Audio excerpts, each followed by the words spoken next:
संस्कृताय। आप लोग कैसे हो? मैं आशा करती हूँ कि आप लोग बहुत अच्छे होंगे और मन लगा करके पढ़ाई कर रहे होंगे।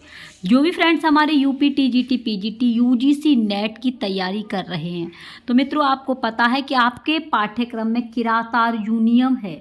तो किरातार्जुनीयम से जितने भी प्रश्न बनते हैं वो सभी प्रश्न इस वीडियो के अंदर कवर किए जाएंगे। इसलिए आप लोग इस वीडियो को बड़े ही ध्यान से देखना है, बिल्कुल भी स्किप नहीं करनी है, क्योंकि मित्रों परीक्षा की दृष्टि से बहुत ही महत्वपूर्ण है। तो बात कर रहे हैं आपके किरातार्जुनीयम के संपूर्ण प्रश्नोत्तरी। तो जैसा कि आप स्क्रीन पर देख पा रहे हैं, किरातार्जुनीयम की महत्वपूर्ण प्रश्नोत्तरी। किरातार्जुनीयम लिखा किसने है?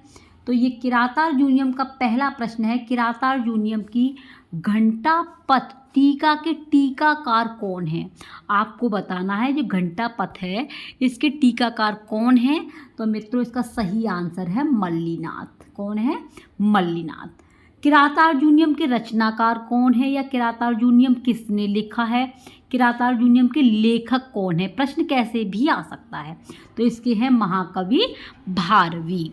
तीसरा प्रश्न है, महाकवि भारवी किस धर्म के अनुयायी थे? तो मित्रों ये धर्म के अनुयायी थे शैव धर्म के। किसके थे? शैव धर्म के। तो फ्रेंड्स अगर आपको ये वीडियो अच्छी लगती है, हेल्पफुल लगती है, तो हमारे सभी संस्कृत के मित्रों को ज़रूर शेयर करना, क्योंकि फ्रेंड्स कहीं ना कहीं वो तैयारी में लगे हुए हैं। तो ये क्लास आपकी जड़ी बूटी का कार्य करेगी। इसमें सभी प्रश्नोत्तरी आपको मिल जाएगी। ठीक है। अगला प्रश्न है, महाकवि भारवी कहाँ के निवासी थे? तो भैया कहाँ के थे? ये थे आपके धारा नगरी के। महाकवि भारवी की माताजी का क्या नाम था? तो सुशीला नाम था। आपने इसका सार पढ़ लिया होगा, इसलिए प्रश्नों को आंसर देने में आपको बिल्कुल भी दिक्कत नहीं हो रही होगी। महाकवि भारवी के पिताजी का क्या नाम था? तो श्रीधर नाम था। क्या था? श्रीधर। बोलो, श्रीधर। महाकवि भारवी की पत्नी का क्या नाम था? तो भैया पत्नी का नाम था रसिकवती या रसिका। किसकी का? भारवी जी की जो पत्नी थी उनका नाम रसिकवती भी आ सकता है, रसिका भी आ सकता है। अवंती सुंदरी कथा के अनुसार भारवी के पितामह का क्या नाम था? तो भैया पितामह की बात चल रही है, नारायण स्वामी इनके पिता का नाम था, पितामह। ठीक है। महाकवि भारवी का वास्तविक नाम था? तो वास्तविक नाम सबको पता होगा, दामोदर था इनका वास्तविक नाम। भारवी किस राजा के सभा पंडित थे? तो ये चालुक्य वंशी राजा विष्णुवर्धन के थे। किसके थे? चालुक्य वंशी राजा विष्णुवर्धन के सभा पंडित थे। नेक्स्ट प्रश्न है, उपमा अलंकार के अत्यंत रमणीय प्रयोग के आधार पर विद्वानों ने भारवी को किस उपाधि से अलंकृत किया था? तो जो अलंकृत किया था वो था आतपत्र भारवी। प्रश्न ऐसे भी आ सकता है कि आतपत्र किसकी उपाधि है? तो आप बताएंगे भारवी की। ठीक है मित्रों। अगला प्रश्न है आपका, भारवी के पितामह कौन थे? तो भारवी के जो पितामह थे वो दंडी थे। कौन थे मित्रों? दंडी इनके पितामह थे। अगला प्रश्न है, महाकवि भारवी का जीवन वृत्त किस रचना से प्राप्त होता है? तो महाकवि भारवी का जीवन वृत्त जो है दंडी की अवंती सुंदरी कथा से। दंडी की अवंती सुंदरी कथा से। किन तथ्यों के द्वारा महाकवि भारवी के काल के विषय में प्रमाणित सूचना प्राप्त होती है? तो ये होती है आपकी पुलकेशिन द्वितीय का अहोल शिलालेख, बामन और जयादित्य की काशिका वृत्ति और गुमरेड्डीपुर का पत्र लेख। इनके द्वारा क्या होता है? सूचना की प्राप्ति होती है। नेक्स्ट है, स विजयताम रवि कीर्ति ही कविताश्रित कालिदास भारवी कीर्ति। यह किस शिलालेख से प्राप्त होता है? ये जो उक्ति लिखी गई है ये किस शिलालेख से प्राप्त होती है?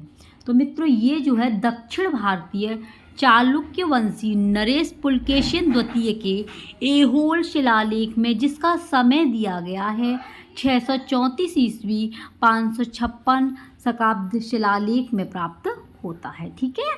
तो ये समझ में आपके आ गया होगा। नेक्स्ट क्वेश्चन है, ऐहोल शिलालेख के रचयिता कौन है? बताओ भैया, ऐहोल शिलालेख के रचयिता कौन है? तो जैन कवि रवि कीर्ति। कौन है? जैन कवि रवि कीर्ति। ऐहोल शिलालेख कहाँ से प्राप्त होता है? तो दक्षिण भारत के बीजापुर जिले के ऐहोल नामक ग्राम में एक जैन मंदिर से। दक्षिण भारत के बीजापुर जिले के ऐहोल नामक ग्राम में एक जैन मंदिर से प्राप्त होता है। महाकवि भारवी का समय क्या है भैया? तो 6ठी शताब्दी का उत्तरार्ध और 7वीं शताब्दी का पूर्वार्ध माना जाता है महाकवि भारवी का समय। नारिकेल फल संमितम वचः, यह किसके लिए प्रयुक्त किया गया है?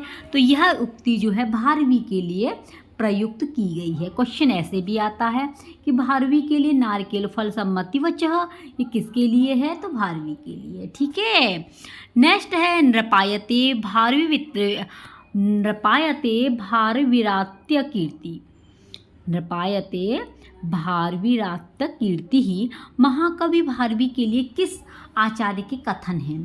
तो ये किस आचार्य के कथन है? आचार्य कपिल देव द्विवेदी के कथन है। नेक्स्ट क्वेश्चन है बृहत्त्रयी में परिगणित है। जो बृहत्त्रयी है उसमें परिगणित क्या है? तो भैया देखिए, नैषधीय चरितम, शिशुपाल वधम और किरातार्जुनीयम, ये 3 हैं जो बृहत्त्रयी में गिने जाते हैं। नैषधीय, शिशुपाल और किरातार्जुनीयम। ठीक है, आप इसकी ट्रिक याद कर लेना। नैशिक क्या है? नैशिक, ये इसकी ट्रिक है।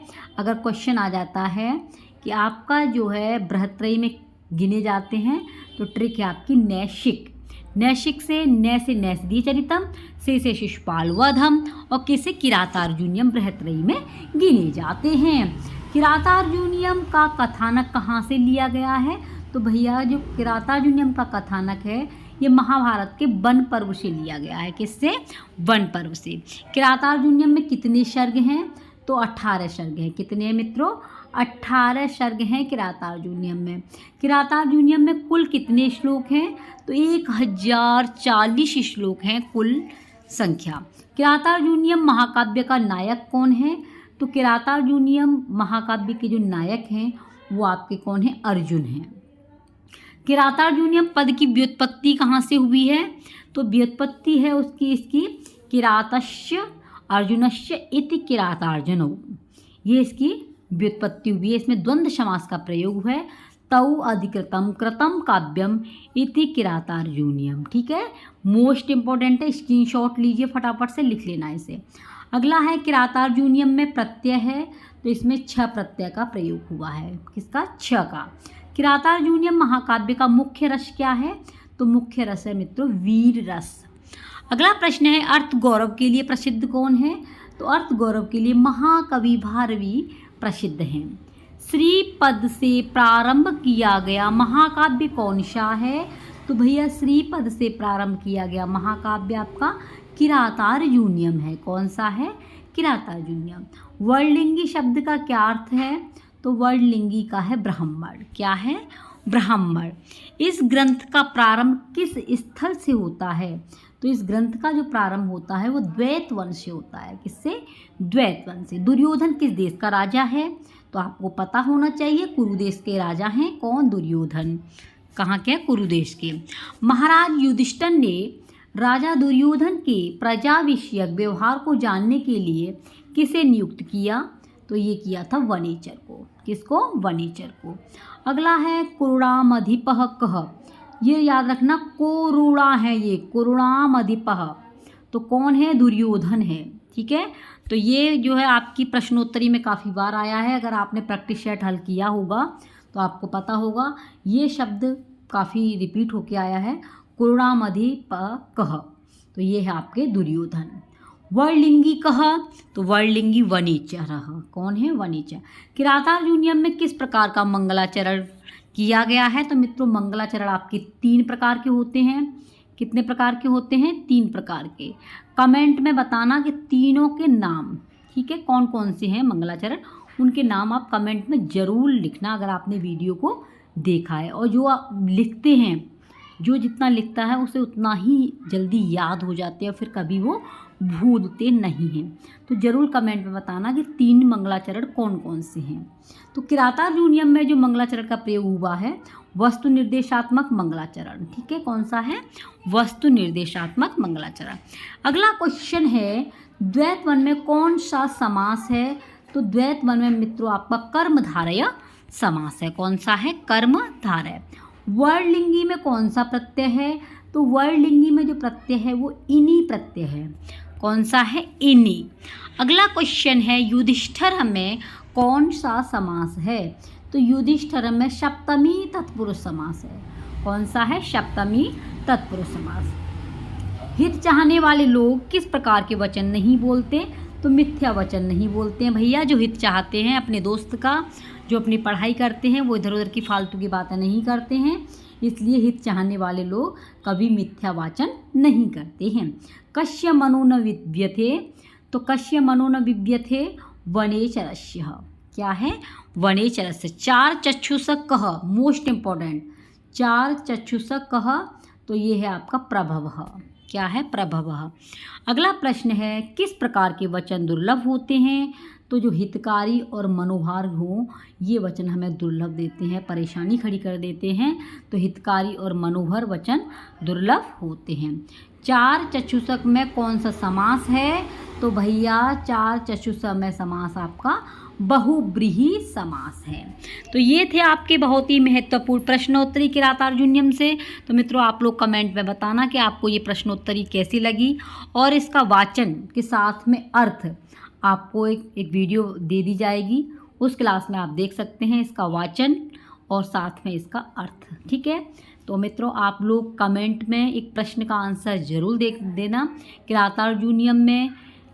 किरातार्जुनीयम किसने लिखा है, यानी कि इसके रचनाकार कौन है, और इसमें श्लोकों की संख्या कितनी है? किसमें? किरातार्जुनीयम में श्लोकों की संख्या कितनी है, सर्ग कितने हैं, ये आप कमेंट में ज़रूर बताना। जो लिखते हैं वो कभी भूलते नहीं हैं। चैनल पर पहली बार हो तो इसे सब्सक्राइब कर लेना, वीडियो को लाइक करना, और आपसे छोटी सी रिक्वेस्ट है कि अपने विचार ज़रूर कमेंट बॉक्स में छोड़ना। ठीक है, प्लीज़ शेयर। मिलते हैं नेक्स्ट वीडियो में, तब तक के लिए आप बने रहिए अपनी आदत के क्लासेज के साथ में। नमः संस्कृताय।